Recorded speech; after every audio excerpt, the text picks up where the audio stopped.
رائے دی گئی ججمنٹس تھی supreme court کی، ان میں کورٹ کے بارے میں بینچز کے حوالے سے لکھا گیا، ججمنٹس کے اندر کس طرح سے ڈیل کیا گیا یہ بھی لکھا گیا. تو میرے خیال میں ہمیں اس بحث میں نہیں جانا چاہیے، لیکن بطور قانون کے طالب علم کے اس سسٹم کا حصہ ہوتے ہوئے مجھے اس بات کا ضرور افسوس ہے کہ کچھ زیادہ سخت جو ہے وہ لکھا گیا ہے اس میں. لیکن ظاہر ہے اس کی وجہ سے وہ اختلافی نوٹ یا ان کی جو اوپینین ہے وہ نہ ڈیلیوٹ ہوتی ہے نہ وہ اس فیصلے سے باہر جائے گی. سمیٹتے ہوئے میں ضرور یہ کہوں گا کہ تفصیلی فیصلہ آنے کے باوجود جو اس وقت سوال ہے قانونی پلین کے اوپر اور آئینی ایک مسئلہ ہے، وہ یہ ہے کہ جو لسٹ ہے اس وقت، جو معاملہ ہے اس نے ڈیسائیڈ ہونا ہے ملکی قانون کے مطابق، اور جو 104A اور سیکشن 66 ہیں وہ آج قانون کی کتاب کا حصہ ہیں، وہ ویلڈ لاز ہیں.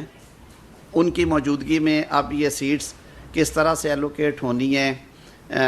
کیا طریقہ کار ہے کہ وہ جو لا ہے وہ اوور رول ہو، یہ وہ سوالات ہیں جن کا جواب یقیناً اس تفصیلی فیصلے میں نہیں ہے. جی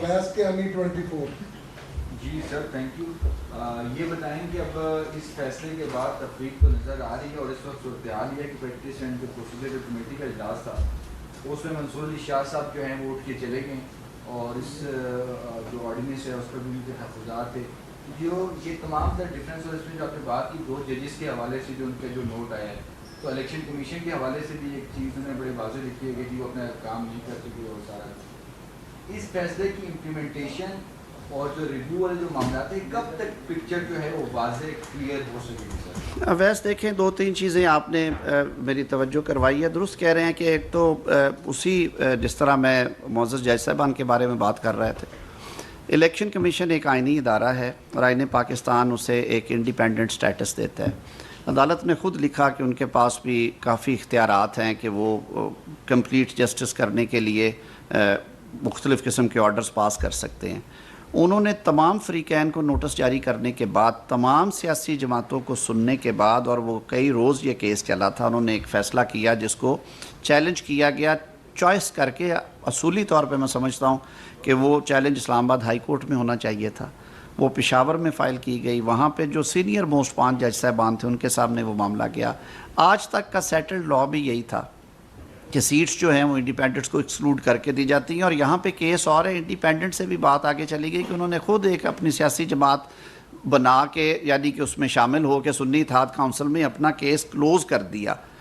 کبھی ان MNAs کا یہ کیس نہیں رہا کہ وہ PTI ہیں. میں قانونی سطح پہ بات کر رہا ہوں. انہوں نے الیکشن کمیشن میں اپنی آزاد رغبت رضا کے ساتھ بغیر کسی جبر استبداد کے یہ ڈیکلریشنز دیے کہ ہم سنی اتحاد کونسل کے اراکین ہیں، اور اس کے بعد پھر پوری پروسیڈنگز میں یہ بات بھی نہیں آئی کہیں پہ کہ یہ سیٹس جو ہیں یہ PTI کو جا سکتی ہیں. پروسیڈنگز میں 2 ہی موٹ پوائنٹس تھے کہ یہ سنی اتحاد کونسل کو سیٹس مل سکتی ہیں یا نہیں مل سکتی، مل سکتی ہیں یا نہیں مل سکتی. یہ جو تیسری سچویشن نکلی یکدم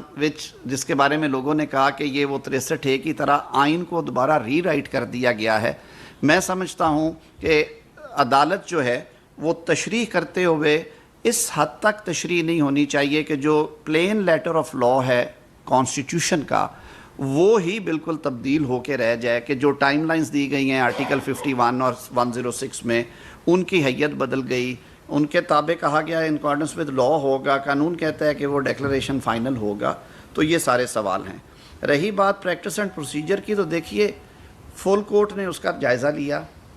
پریکٹس اینڈ پروسیجر میں فل کورٹ نے یہ کہا کہ یہ پارلیمان کی کمپیٹنس ہے، یعنی کہ پارلیمان، آپ کو یاد ہوگا جب یہ بل انٹروڈیوس کروایا گیا تھا تو بہت زیادہ شور مچا. PTI کا یہ کہنا تھا کہ یہ پارلیمان کا استحقاق نہیں ہے کہ وہ پریکٹس اینڈ پروسیجر ایکٹ بنائے. یہ اختیار سپریم کورٹ آف پاکستان کا ہے کہ وہ رول میکنگ کے ذریعے جس طرح چلانا چاہیں چلائیں.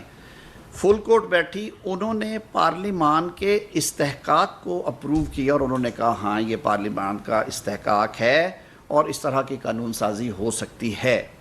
یہ نہیں کہا گیا کہ یہ اب فائنل